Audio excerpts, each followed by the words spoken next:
You know that feeling? You work hard, you get that paycheck, and somehow you end up right back where you started, every single month. If that feels familiar, trust me, you are not alone. Let's talk about the invisible traps that are designed to keep you financially stuck.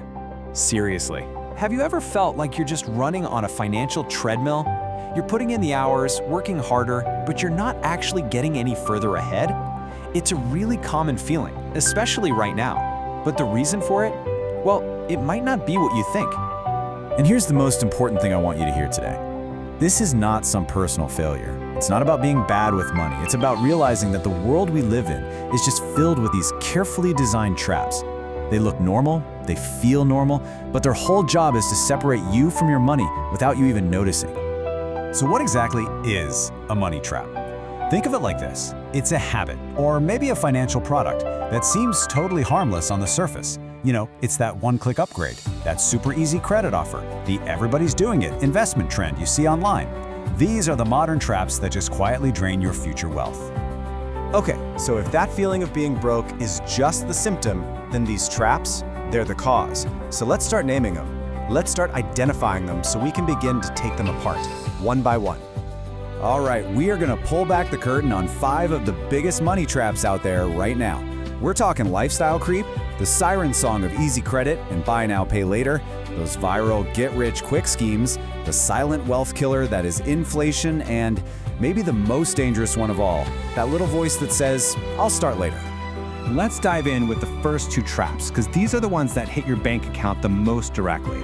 They're all about how we spend and borrow money every single day. First up, we've got lifestyle creep. This one is sneaky. You get a raise, maybe a little bonus, and then, like magic, your expenses just inflate to eat it all up. And today, this is on steroids with things like frictionless subscriptions and one-click upgrades. That $200 raise, it doesn't go to savings. Nope, it just gets absorbed by a new streaming service, more takeout, a slightly better phone plan, and then a year later, you're earning more, but you feel just as broke. And this is where the math gets kinda scary. That $200 a month doesn't seem like much, right? But it adds up to $2,400 a year. Over a decade, that's $24,000 of your money gone. Vanished into small, forgettable upgrades instead of actually building your wealth. And that's not even counting any investment growth you missed out on. Now, the next trap works hand in hand with the first one, easy credit. It goes by all these friendly names, right?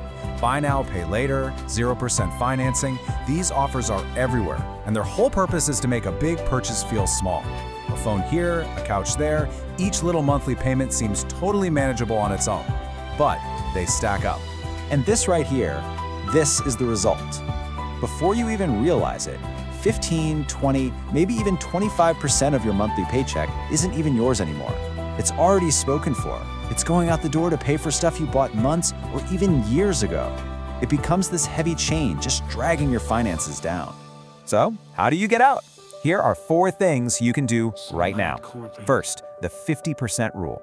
The very next time you get a raise, no matter how small, you immediately send at least half of it straight to savings or to pay down debt before you even get a chance to spend it. Second, do a quarterly subscription audit. Be ruthless. If you don't love it, cancel it. Third, you gotta list out your debts. You can't fight an enemy you can't see. And finally, and this is the big one, stop digging the hole. Just pause all new consumer debts. All right, we've covered the traps in your wallet. Now let's talk about the traps that live inside your head. The ones that are all about your mindset and, well, inaction. Trap number 3 is that super tempting viral money hype. You see it everywhere online. 10x your money with this one crypto, or get this one stock and retire in 5 years. The problem is, this stuff preys on our desire for a shortcut, and it almost always ignores huge risks and, basic math. Real wealth, the kind that lasts, is almost always built on the boring but true basics you see on the right. Live below your means, invest consistently, and avoid bad debt. The 4th trap feels really safe, but it's so deceptively dangerous. It's what we call the cash drag. This is when you keep a big chunk of your long-term savings just sitting in a regular bank account, earning practically nothing. It feels secure because the number on the screen doesn't go down. But every single year, inflation is making everything, gas, food, rent, more expensive. So while your money stays the same, what it can actually buy is shrinking. It's a guaranteed way to get poorer over time. And that leads us to the quietest, But maybe the most destructive trap of them all, the I'll start later mindset. Look, the single biggest weapon you have for building wealth isn't some secret knowledge, it's time. Just look at this timeline. A 5-year delay, just 5 years, in investing the exact same amount of money can mean a difference of tens of thousands of dollars later on, all because of compound growth. Time is your greatest asset. Don't waste it. Okay, we've named the 5 traps. We know what they look like. Now let's turn all that knowledge into action with a super simple 7-day escape plan you can literally start this week. Here's the plan. Day 1, you fight lifestyle creep by actually seeing where your money goes. Day 2, you keep fighting it by canceling at least one subscription. On days 3 and 4, you're taking on easy credit. First by listing your debts, then by making a pact to not take on any more. Day 5, you build up your immunity to viral hype by actually picking one apart.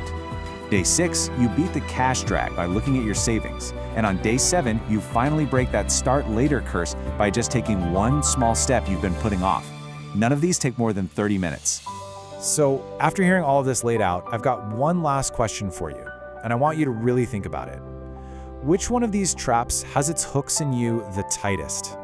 And more importantly, what's the one small action you're going to take this week to start